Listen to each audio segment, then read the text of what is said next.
Bom, em primeiro lugar, boa tarde, agradecer a presença de todos, o convite da Janete, né, para se eu tinha algum tema para apresentar.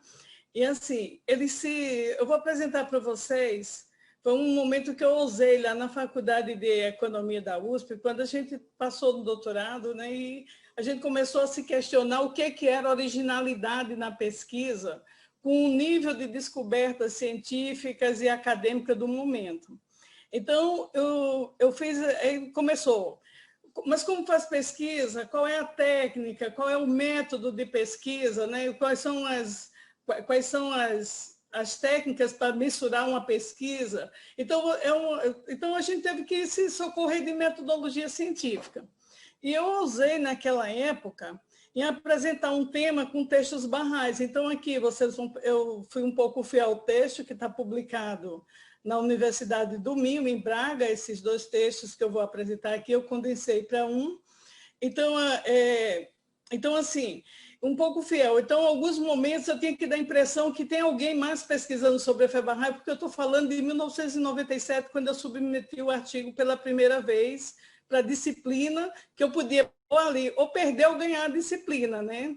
Ou minha cabeça vai serrar a cabeça, professores muito rigorosos de finanças, e eu colocar um tema religioso para avaliar a pesquisa. Então, um pouco de fidelidade, eu vou botar assim, eu poderia aqui para nós ser colocado diretamente, Abdul-Bahá falar isso. Então, eu coloquei, vai encontrar Hasrai citado por Abdul-Bahá, citando Abdul-Bahá.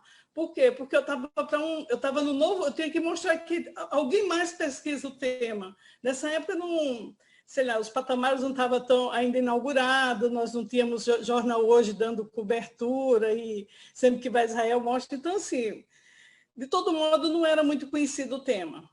Aí eu vou colocar para vocês e vou agradecer a presença. Eu, no início, eu senti confortável quando o Silvio Gil, ele falou assim, meu trabalho é puramente acadêmico. E quando ele teve, ele estava com a história dos babis, né? Não foi tão acadêmico assim. Não foi, aí daí eu disse, será que eu vou pedir para a Janete para desistir? Eu digo, não, eu vou morrer no campo de batalha. Então, vamos, como é que se diz?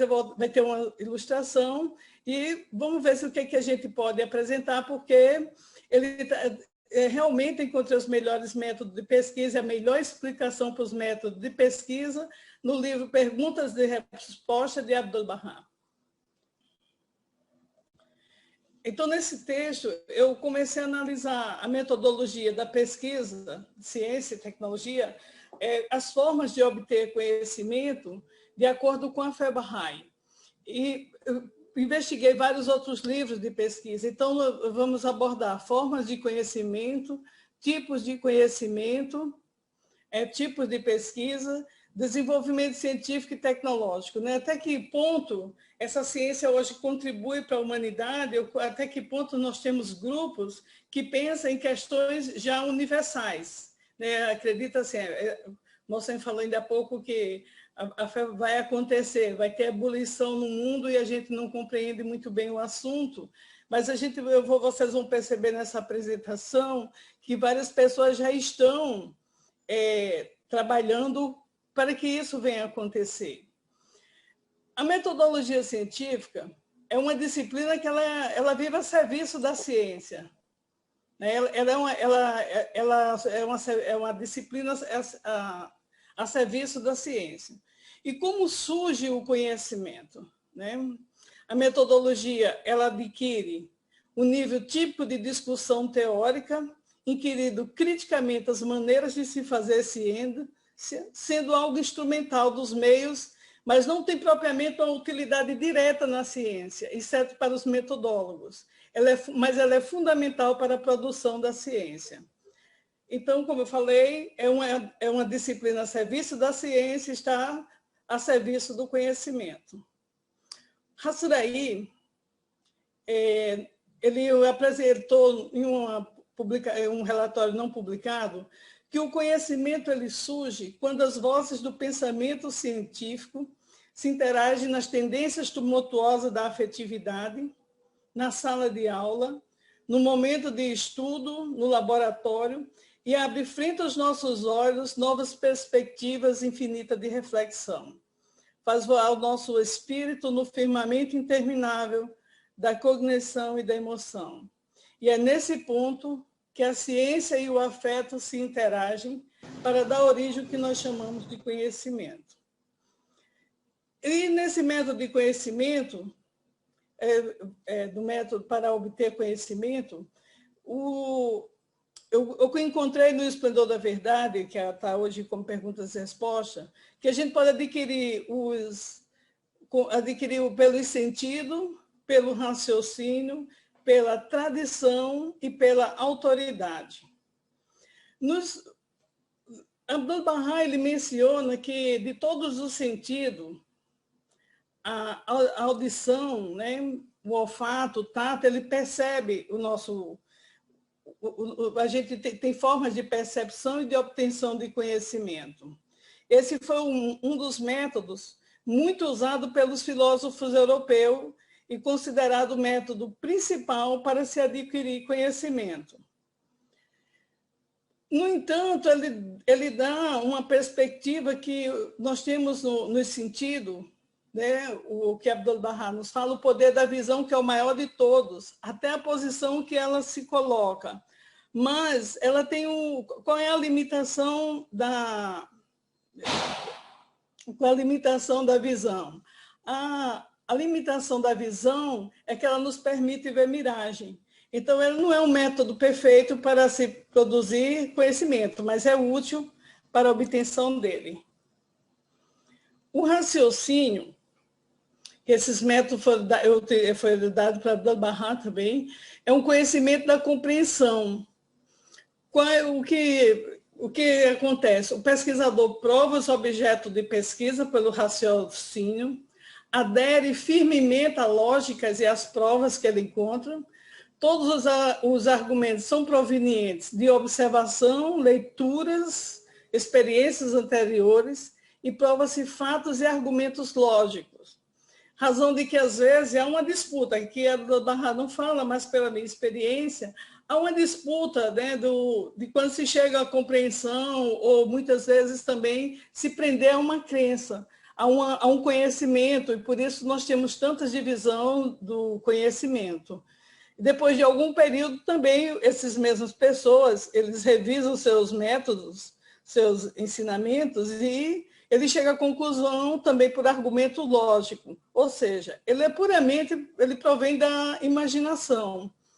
Aqui Abdu'l-Bahá cita no raciocínio, que Platão foi o primeiro que provou logicamente a imobilidade e o movimento do Sol. E mais tarde provou por argumento lógico ser o Sol o centro estacionário em volta do qual a Terra se movia. Subsequentemente, a teoria ptolomaica foi divulgada, vindo assim a ser esquecida a ideia de Platão, até que, afinal, um novo observador ressuscitou. Também o raciocínio é um método bastante usado pelos matemáticos, né? Apesar de que também ele vem da percepção e, embora às vezes ele sempre está baseado em argumentos racionais. Torna-se evidente ser este método imperfeito o método do raciocínio, sendo isto provado pela divergência de opinião entre filósofos e por falta de estabilidade no conhecimento. Se fosse perfeito esse método, Abdu'l-Bahá ainda ressalta, estaríamos unidos em acordes e em suas opiniões. E, mesmo assim, o método usado o mesmo método leva as pessoas a ter diferentes compreensões. Aí vem as tradições. A tradição não é um método perfeito, porque as tradições são cumpridas pelo raciocínio, né? Já que o raciocínio próprio é sujeito ao erro, pode-se dizer que não errará quem interpretar o significado da tradição. É possível que se engane, não se pode atingir certeza. Esse é o método dos teólogos. Tudo o que entendem do texto de livro é aquilo que seu raciocínio deduz do texto, e não necessariamente uma verdade real. Ele compara o conhecimento da tradição, por ele ser passado de geração para geração, como uma balança que pode estar curada ou não. se você pede, a balança não está curada, você bota um peso, ele não vai refletir a verdade real. Então, como a tradição também é repassada pela interpretação, esse método também é muito usado nas tribos, né? Nas tribos, às vezes em práticas religiosas diversas, é feito passado pelo chefe, por exemplo, às vezes pelo Aelorixá, Babalorixá, eles têm os estudos, mas eles aqui, o que eu vi aqui no Maranhão, é que eles seguem muito a compreensão do pai de santo ou mãe de santo, ao passo que também os indígenas têm um cacique. Né? Outro dia eu postei no grupo, né, uma tribo indígena que ainda fala o Tupi-Guarani do descobrimento do Brasil. E também uma pessoa muito simples é o cacique da tribo. Por incrível que pareça, eles estavam divididos, né, ele com a tribo de origem, por questões religiosas entre a própria tribo. Né, isso eu conheci no oeste do Pará. A autoridade, aqui eu passei um pouco pela metodologia científica. Aqui nós temos o Gil, que não é o nosso Gil, mas é o Antônio Carlos Gil. Então, ele considera autoridade, né, aquelas de pessoas que exercem sobre outra pessoa autoridade, né, e à medida que a população também dá crédito a essa pessoa. Às vezes, um líder comunitário, né, ele se transforma numa autoridade. E nós temos também a autoridade do conhecimento, pessoas que detêm o conhecimento, ele pode ser uma autoridade do conhecimento. Qual o risco, né, do discípulo de um orientador? O risco está muito ligado a você ficar preso, né, às verdades do seu orientador, né, ou de um segmento teórico. Isso a gente vivencia bastante na universidade, de causar divisões e contendas de um modo geral, por linhas de pesquisa. Graças a Deus já é um passo que está sendo mais ou menos superado. Aqui eu busquei algumas autoridades, né, como método de conhecimento. A gente tem, às vezes, no mundo, né, governantes, líderes partidários, jornalistas, escritores, que definem normas e procedimento para que eles, né, sejam mais os adequados. Eles seguem, à medida que as pessoas lhe dão crédito. Então, essa questão do conhecimento, vocês vejam bem, o Luiz Veríssimo, ele disse em São Paulo que ele, uma vez numa conferência, que ele tem uma crônica que foi atribuída a ele, que é o Quase. Ele disse que está quase gostando do Quase, ele já falou para 1000 pessoas, que não foi ele que escreveu, mas mesmo assim, pelo mérito e pela similitude de texto, deram o prêmio para ele. Ele disse que estava quase gostando do Quase, porque ele não gostava muito do Quase.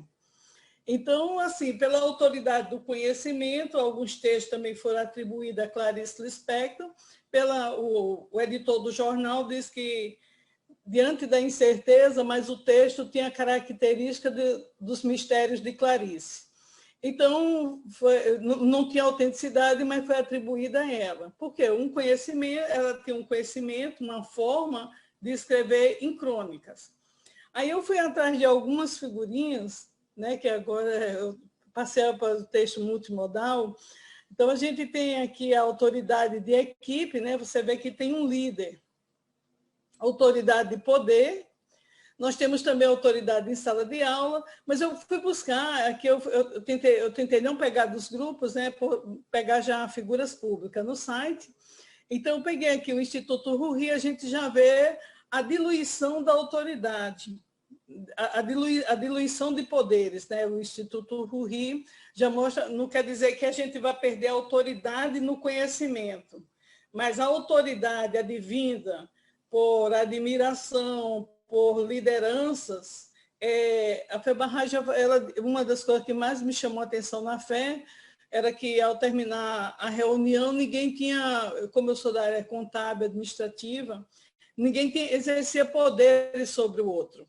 Isso faz com que, quer dizer, eu sou o fulano, eu não tenho um ego, né? Você dilui o poder da reunião à medida que ela termina e se faz a última oração. Essa foi uma das coisas que eu primeiro sempre falo, né? Que eu, infelizmente, fiquei mais Bahá'í pelo campo lógico do que assim pelo sentimento, né? Porque na minha cabeça não cabia mais eu dizer que isso não poderia ser verdade. Então, o que me chamou muita atenção foi a parte administrativa. Eu fui muito tocada por essa parte administrativa.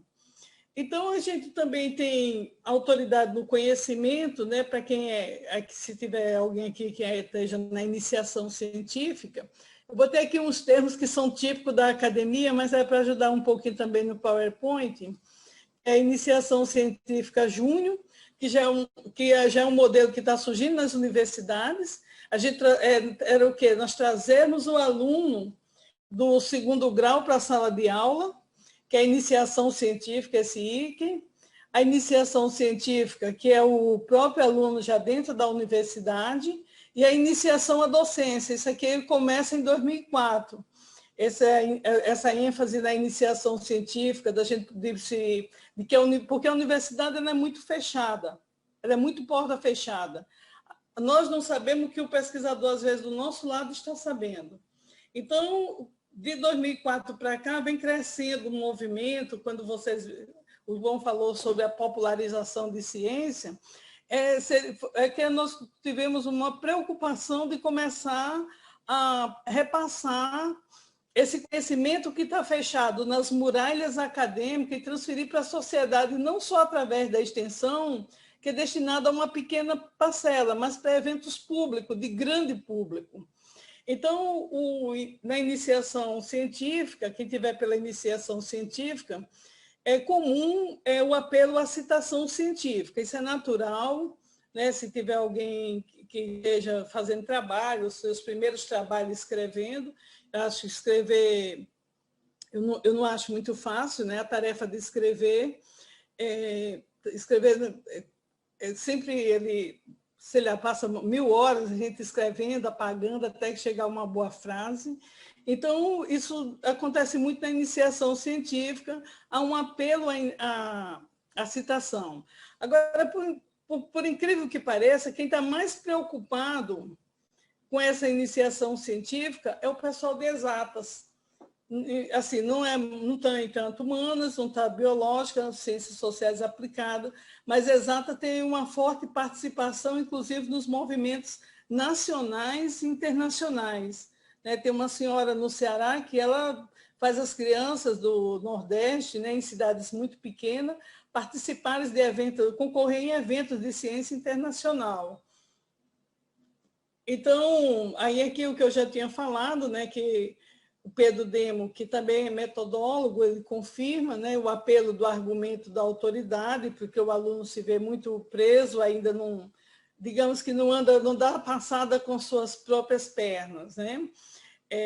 Mas isso não há nenhum pecado, tá certo? Com a medida que vai se treinando, a gente vai conseguindo essa produção. Tem uma médica de Fortaleza que ela sempre me diz assim: Ana, a vida é treino. É treinar a escrever, né? No caso dela, é porque eu admiro sempre o médico, porque eu digo que eu não sabia como administrava o sono. Então, vamos obter o conhecimento que a universidade chama de autoridade. Abdul-Bahá trata perguntas e respostas como a compreensão, como sendo método infalível e indubitável. Isto é, através do Espírito Santo que vem ao homem e nessa condição somente pode atingir a certeza. Então, esse método da compreensão, né, que ele não trata a autoridade do Espírito Santo, mas se fizer uma analogia, é o mesmo método. E uma coisa que me chamava a atenção, né, quando Baha'u'lláh fala que, como é que se diz? A fonte de toda erudição é o conhecimento manifestante divino, é o conhecimento de Deus, exaltado seja a sua glória. E você pega os textos de Baha'u'lláh, de Abdul-Bahá, e vem citando teóricos, né? Até que outro dia eu lendo, vi que eu encontrei esse texto que me respondeu essa pergunta, essa questão que sempre me percorreu. Mas ele está citando aqui corretamente ciência, como que diante de exílio, viveu nas montanhas do Sul-Manier, na Presídio, como que eles tinham acesso a todo o conhecimento? E Mahalalel explica, ele fala, né? Explica não, ele revela, usar aqui uma palavra do Monsen, explica coisa de professor, tá, Monsen? Então, eu vou aqui falar uma palavra do Monsen, ele revelou como é que esse conhecimento acontece. Eu era um homem como os outros, adormecido em meu leito, quando eis que os sopros do Todo-Glorioso manaram sobre mim e me deram conhecimento de tudo que já existia. Quer dizer, na hora que ele toma, que o manifestante de Deus tem ciência dessa revelação, de ser um manifestante, de fazer essa revelação progressiva que está aqui, já foi bem explorado em outros assuntos, então ele tem conhecimento de todo o conhecimento da face da Terra. E aos poucos eu encontro mais, como é que se diz? Eu vou encontrando explicações para as minhas próprias dúvidas. E a compreensão, o Hasrai, citando Abdu'l-Bahá, afirma que não há contradição entre a verdadeira ciência e a religião. E quando a religião se opõe à ciência, ela não passa de uma mera superstição, o que, contrário ao conhecimento, é a ignorância. Quando houver um acordo entre ciência e religião, a disputa entre os dogmatismo, pragmatismo, empirismo, racionalismo, o fim da disputa entre esses ismos, possivelmente teremos cientistas menos materialistas e teólogos menos fanáticos. O método para elaborar conhecimento descrito na fé Bahá'í, eles não diferem do descrito na metodologia científica.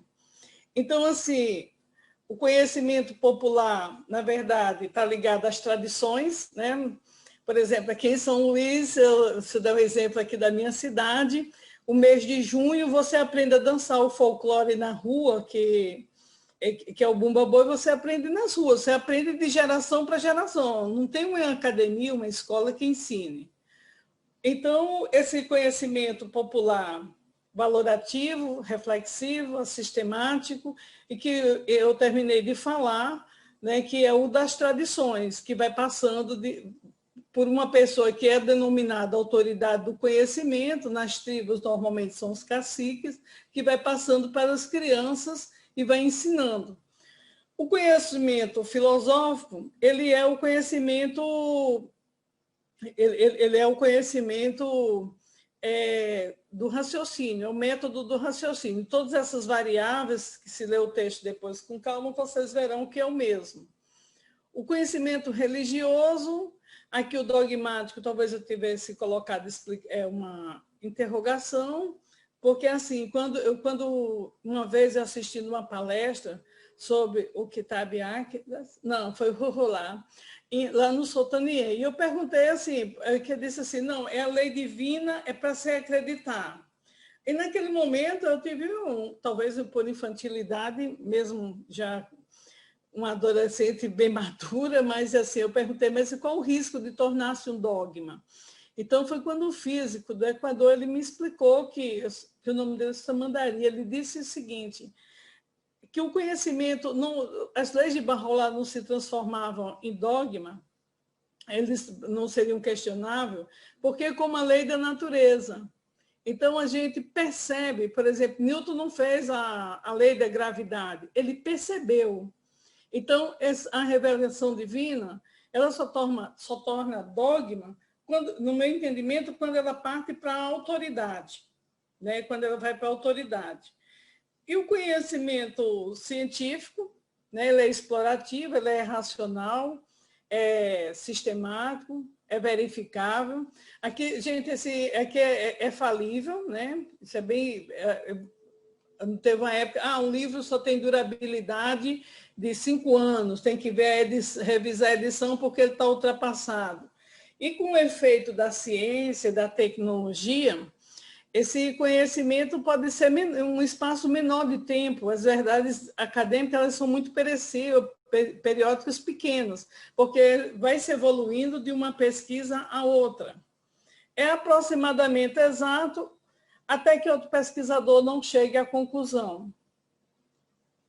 Aí eu trouxe de novo aquela definição lá atrás que eu tinha abordado no início do Hasrai, de quando surge o conhecimento a partir da reflexão e quando ele se une à emoção e dá origem ao conhecimento. Aí eu pensei, a partir daqui, ver porque nós já evoluímos muito.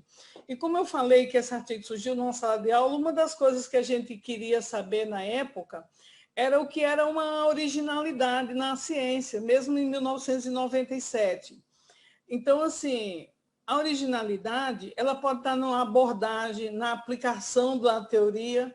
Não necessariamente alguém tem que descobrir a pólvora, mas essa originalidade ela pode estar muito mais hoje voltada a você pegar uma teoria já bem desenvolvida e fazer uma aplicação prática do que você desenvolver uma nova teoria. Não quer dizer que estamos satisfeitos, mas só em aplicar a teoria a uma nova situação vai germinar novas ideias. E eu passei a procurar a ciência no latim, né? A ciência no latim é scientia, que é conhecimento. E o conhecimento aqui, como nós abordamos, ele está ligado à ciência. À ciência. Barrola afirmou que a humanidade está atingindo a maturidade. E uma das grandes evidências disso é o avanço da ciência.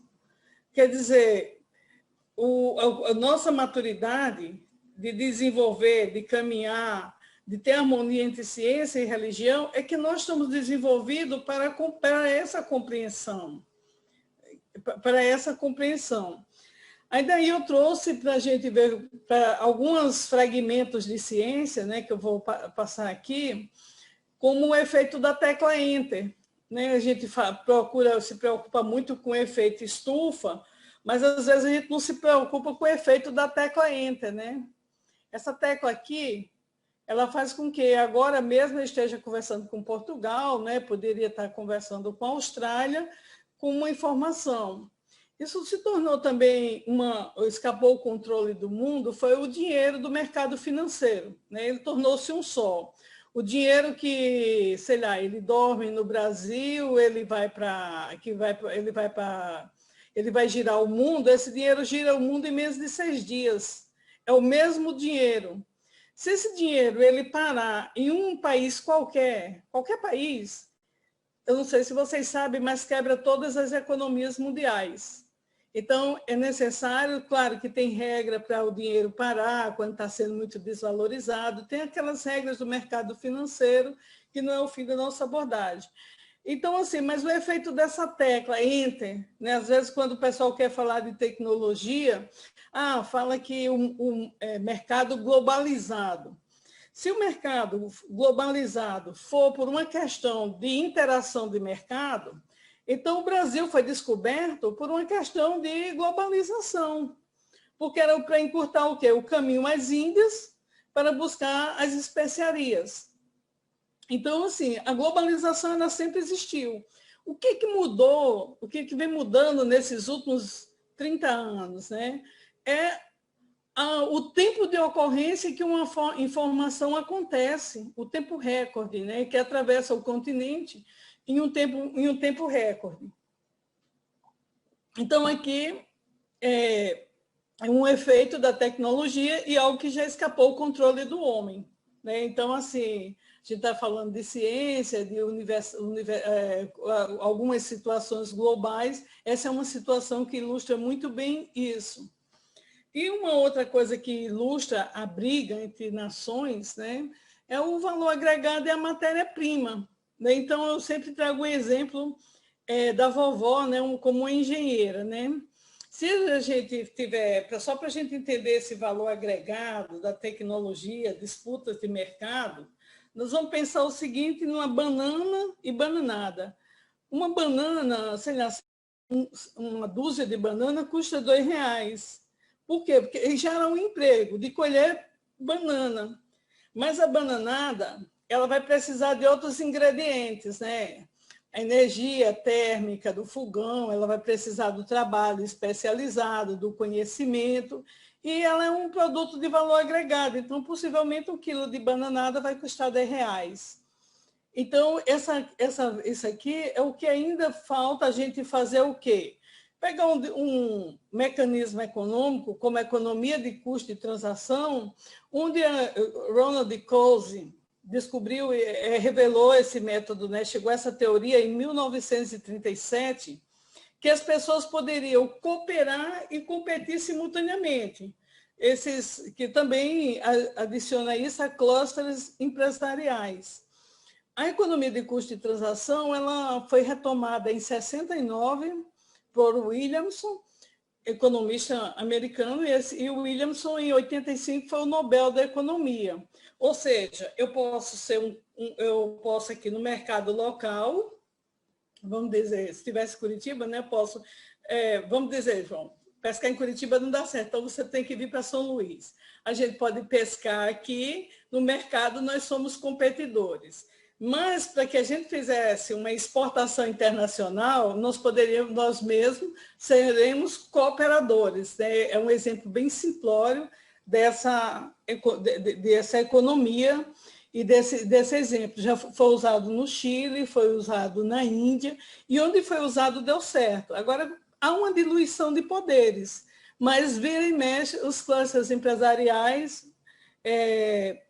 Eles dão certo por isso, porque as pessoas competem e cooperam simultaneamente.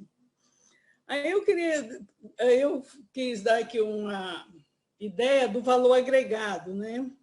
Então, eu peguei 1 quilo de soja, para vocês terem uma ideia. Nós temos 1 quilo de soja, ele custa 10 centos de dólar. Mas 1 quilo de automóvel já custa $10. 1 quilo de aparelho eletrônico custa $100. 1 quilo de avião custa $1.000. E 1 quilo de satélite, $50.000. Então, porque quanto mais tecnologia eu coloco um produto, mais valor agregado eu vou gerando. Se houvesse uma cooperação mundial, né, mas isso há perda de poderes, e as pessoas estão brigando por poderes, então, assim, eu não sei quando isso vai acontecer, mas uma hora acontece. Eu acredito plenamente que é um modelo econômico que vai permear as nossas vidas. Ele está em fase muito embrionária, né, de sua aplicação, muito incipiente, né, está sendo feito, em Minas Gerais também foi feito, né, da região foi feito nos de 95 a 2005, é uma cooperação da sociedade, dos produtores e das transferências de mão de obra das universidades para a sociedade para poder fazer o desenvolvimento de uma determinada região. Aqui, as mudanças, elas geram essas mudanças, como eu disse, as pessoas brigam muito por poder. Vai ter alguém muito jovem aqui no grupo que não conhece alguns desses instrumentos, né? Então, assim, essa mudança de paradigma, ela nos causa impacto. Então, eu trouxe como exemplo o professor, né? Só que eu não coloquei nenhum aqui, que foi um profissional que se adaptou muito bem à metodologia, né? Da caneta-pena, ele passou, eu não botei a máquina de datilografia, ele passou por mimeógrafo, né, do mimeógrafo para o retroprojetor, aí do retroprojetor já era o máximo, né, o data show. Eu não sei dos professores que estão aqui, acho que o Silvio não fez mais transparência, né, que tinha que escrever uma lâmina, e que agora na pandemia quem teve suas transparências, aqui mesmo nós transferimos, eu tinha algumas, nós transferimos para o hospital universitário para ajudar nas máscaras da pandemia. Essa pandemia revelou uma boa parte de predisposição de cooperação, né? De cooperação de alguma forma, assim, não foi porque eu te amo, mas houve uma cooperação na pandemia muito forte. Uma vez eu estava em Curitiba e Benjamin tinha me chamado a atenção que a cooperação no Brasil acontece muito na classe D, é muito cooperativa. E realmente, assim, eu vi várias cenas onde isso se repetia. Essa fase foi muito emblemática para mim.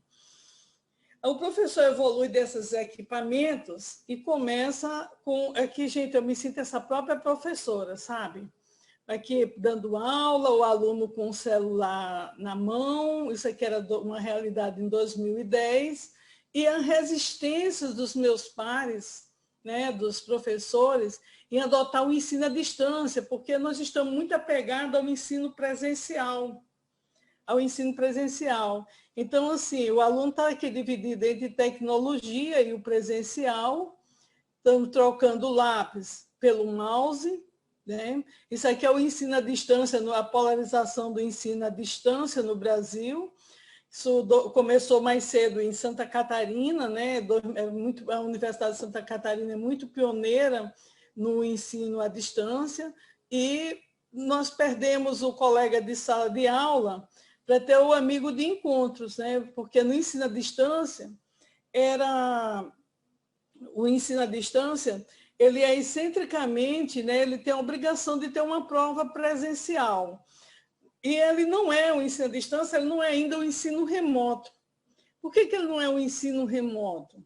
Porque aqui no ensino à distância, eu coordenei 10 polos no Maranhão, uma especialização, mas naquela época eu tinha o privilégio de alunos amadurecidos que tinham vindo do ensino presencial. Então, mas mesmo assim havia uma resistência, querer ver o professor, de não estar satisfeito com o chat, de lugares, de localidades, onde eu tinha que, por exemplo, encerrar uma teleconferência olhando a tábua de maré, né? Eu dizia que o pessoal que estava em Humberto de Campos, eles andavam de acordo com a maré. Por quê? Porque eles moram em ilhas, em outras ilhas. Né? Humberto de Campos já dá acesso aos lençóis maranhenses, mas a maior parte da embarcação é por pequenas embarcações. E de lá vai para outras cidades, né? E outras ilhas. E não chega nem energia, nem internet. Então, eles tinham que buscar o material impresso na sede. Então, nós temos um desafio, né? O ensino à distância é desafiador, muito desafiador. Exatamente por essa... porque eu estou falando de ensino à distância aqui no Maranhão, de cidades que não têm internet, mas já dialoguei com o pessoal da Amazonas, que eles não vão... pelo menos eu ia até Humberto de Campos e deixava no polo. Mas na Amazonas, lá tem ambulância, né, que valorizar também a medicina, né, tem ambulância, a ambulância que vai de lancha, né, vai buscar o paciente de lancha. Eu digo que se o nordestino, às vezes, com o umbigo nas costas, como descreveu o autor de Vidas Secas, atravessa a Caatinga, o nortista tem que ter muita força para rimar contra as águas. Então, eu tinha uma apresentação em 2017 em Curitiba, essa não aconteceu, mas eles publicaram, com uma garota que estava fazendo doutorado na PUC, uma mostrando como era o ensino à distância na cidade de Brasília, né, onde tem uma cobertura de internet.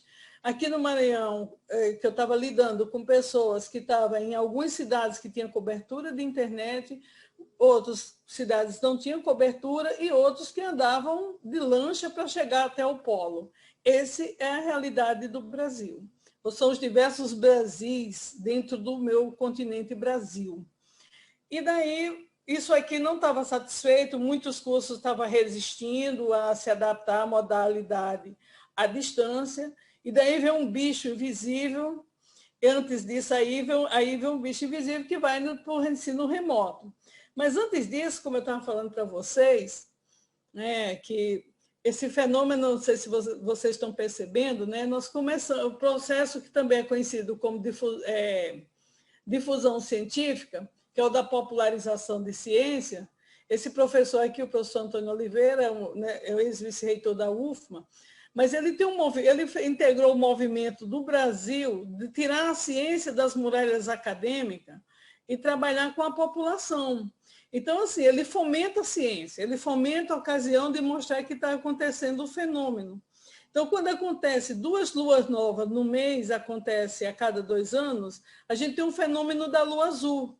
Então, a gente tira os laboratórios da sala de aula, né? Tira o laboratório da sala de aula e procura, essa igreja fica próxima a essa praça, aqui, que é em homenagem ao poeta Gonçalves Dias, e chama a imprensa mesmo, fazer barulho com ciência, porque a gente faz tanto barulho com outras coisas, por que não divulgar o trabalho que tem dentro da academia?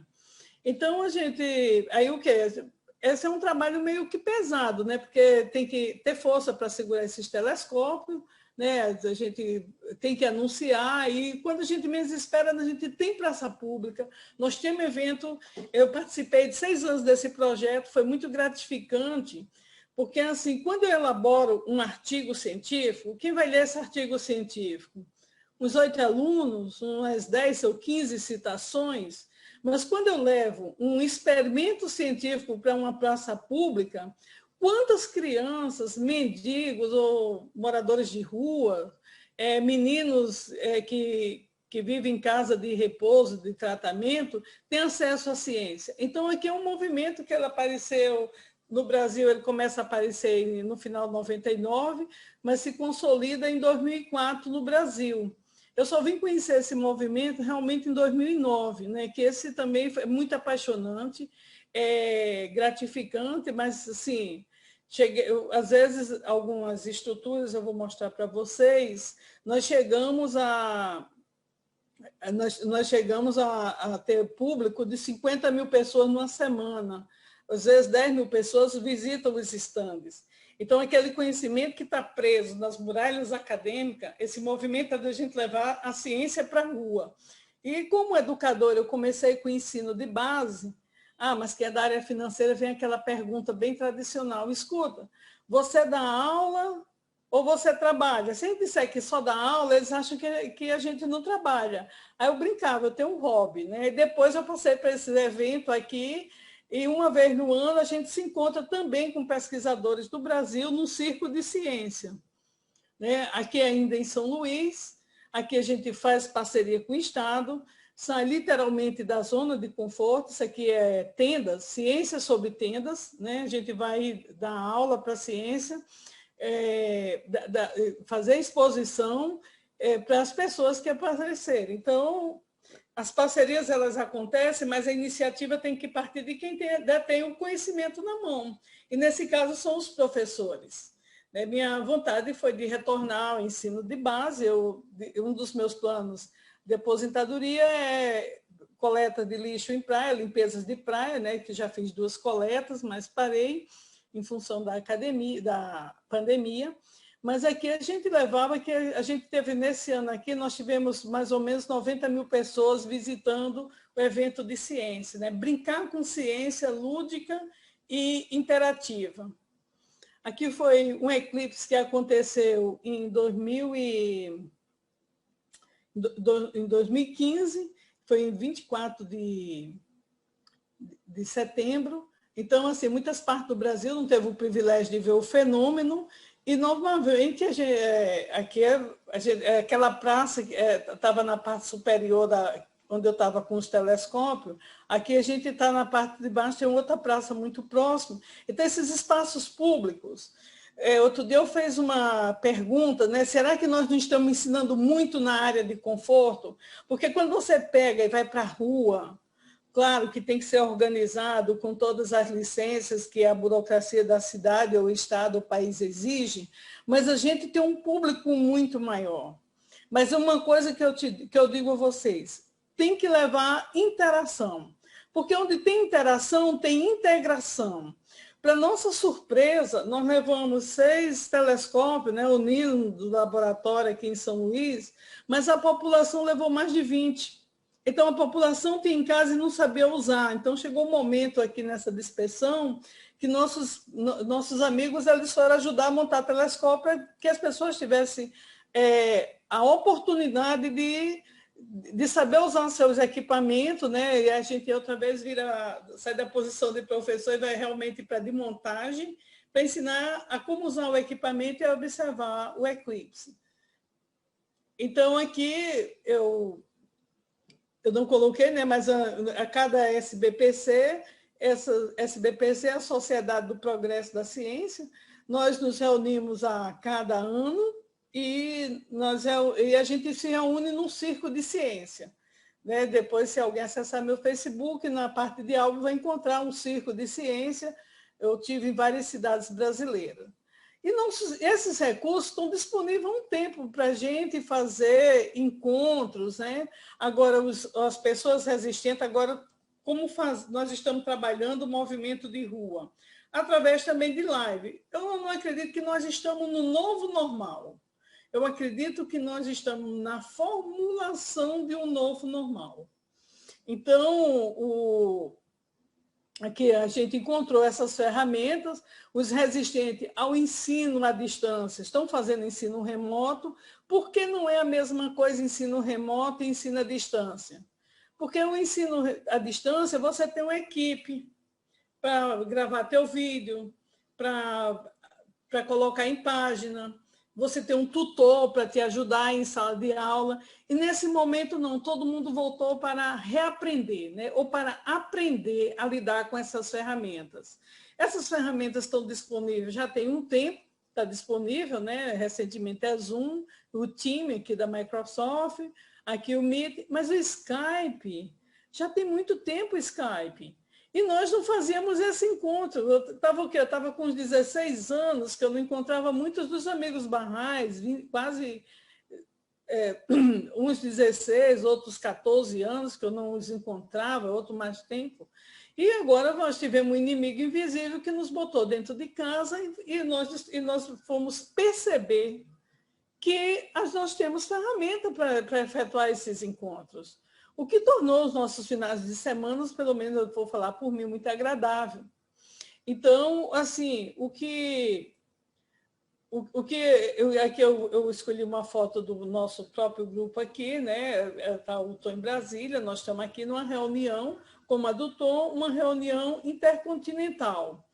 Então, assim, nós temos, eu acho, condições de atingir usar esse conhecimento e atingir um processo de paz, influenciar essas pessoas quando tiver essas oportunidades. Eu participei de comitês do desenvolvimento econômico local de São Luís. Isso não foi para frente, mas a proposta está escrita. Alguém um dia vai tocar esse barco. Então, assim, porque Baha'u'lláh, ele mostra que a fonte do conhecimento é Deus. A gente vê que a gente vai diluindo a fogueira da vaidade acadêmica, né? Porque é uma das piores fogueiras que existe. Humberto Eco já dizia na década de 80 que a pior vaidade que tem é a vaidade acadêmica, né? Que é a fogueira do ego, é uma fogueira da vaidade. Então, esses movimentos de rua, às vezes a gente não encontra muitos adeptos, muitas pessoas acham que a gente está querendo festa, né? Querendo coisas fáceis, quando na verdade não é, porque a gente tem que desenvolver uma linguagem científica, mas que seja atingível para um leigo em ciência. O ensino remoto, acreditou-se que o jovem que ainda tem o conhecimento. Agora que começou a sala de aula remota, os jovens estão pedindo ajuda, porque eles não fizeram questionário, eles não estão sabendo manusear, fazer upload e download, isso aí eles fazem. Mas o professor ele tem que uma aula, ele ministra a aula, outra aula ele ensina como usar essas ferramentas. Então, assim, isso está trazendo um processo de unidade e Baha'u'lláh escreveu os passos para a unidade mundial. Né? Ele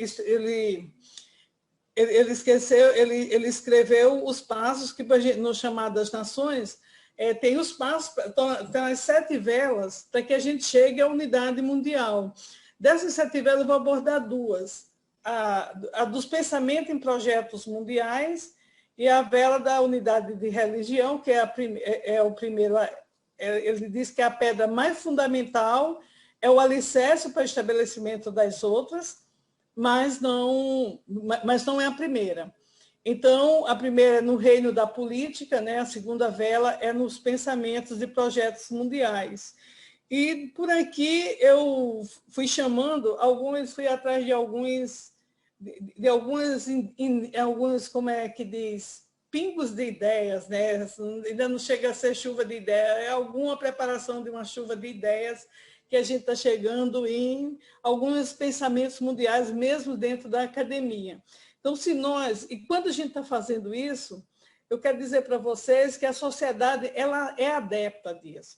Então, esse mapa aqui bonitinho, com esses pingos d'água, foi em 2011 que foi medido a medida do pH do planeta. Eu não sei se vocês participaram, mas foi feito no Brasil todo, né? Foi feito nas Américas, isso eu tenho certeza. Eu peguei o mapa até Venezuela, aqui eu afunilei um pouquinho mais para o Maranhão, tá? Então, aqui a gente ia medindo, ia registrando o pH da água conforme as cores que tem a orientação na química. Era o quê? Medir o pH da água para a ONU. Então, esse aqui foi um projeto pequeno, mas aconteceu. A gente vê alguns outros projetos, né, como a Eco 92, que já é alguns passos de projetos. Não é fácil trazer os temas populares das comunidades tradicionais para dentro da universidade. Aqui foi o tema da SBPC e também o tema que nós debatemos na rua foi sustentabilidade, economia verde e erradicação de pobreza. O triângulo era exatamente esse triângulo foi elaborado pelo Ministério de Ciência e Tecnologia. Como vocês podem ver, o triângulo está de ponta cabeça. Por que o triângulo está de ponta cabeça? E ele se entrelaça, ó. Ele vai se entrelaçando, porque nós não temos totalmente a economia verde, não tem a sustentabilidade e não conseguimos botar para fora isso aqui, ó, a erradicação da pobreza. Eu puxei o triângulo de propósito, eu peguei esse triângulo, comecei a brincar com ele, botei a base dele, economia verde. Eu continuo tendo que a economia verde está sendo cruzada por quem? Pela pobreza.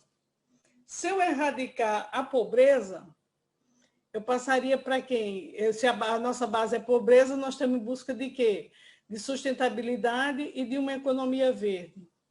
Quando a base é sustentabilidade, né, você vê que o encontro é muito pequeno, porque a gente também está resolvendo o problema da economia verde. E daí nós tivemos a Rio +20, mas infelizmente não se chegou ao consenso do que seria a economia verde. Então, são conceitos que nós estamos buscando, que esses conceitos ajudam a preservação, ajuda na preservação ambiental, ajuda na erradicação de pobreza, mas a gente tem que ter o quê? Nós temos que ter a eliminação dos sistemas de pobreza e riqueza. Em outro dia eu comecei a pensar, né? Será que a gente tem uma moeda universal, né? Uma moeda só que é prometida na FEBARRAE? Aí eu pensei, não, a região europeia tem a moeda universal. Aí fiquei pensando, né? Nós na América do Sul não temos. E eu estava divagando dos pensamentos, cheguei à conclusão que sim, nós temos uma moeda universal, sim. Qual é a moeda universal que nós temos? O cartão de crédito. Ele é uma moeda universal. Ele te permite fazer compra. O que ainda não, o que não é acessível? Aí tem que buscar os conceitos barrais de contribuição, né? Porque nós não eliminamos os sistemas de riqueza e pobreza. Então, essas pessoas que têm acesso a essa moeda universal está restrita à faixa de renda. E para unir a tecnologia e a arte, todo o meu pensamento, né? Aqui a gente teve que alguém, por meios de contribuição, a construção das construções barrais. Acredito que sem tecnologia, não sei quanto tempo levaria para se conseguir essa precisão dessas construções, né? As contribuições são universais, mas esses conceitos eles são todos incipientes, são todos iniciantes e que, apesar de termos exemplo de templo, né, mas ainda são restritos em relação ao mundo, mas a divulgação é ampla pelo efeito da tecla Enter. E eu quero dizer para vocês que eu consigo ver a grandeza de Deus em todas essas coisas que eu faço, mas que eu ainda não tenho uma linguagem científica mais adequada, por mais que eu tente pela popularização e difusão de ciência, trabalhar com indígenas e quilombolas, mas ainda não consegui uma linguagem científica adequada para expressá-las e descrevê-las. E por aí que eu encerro minha fala.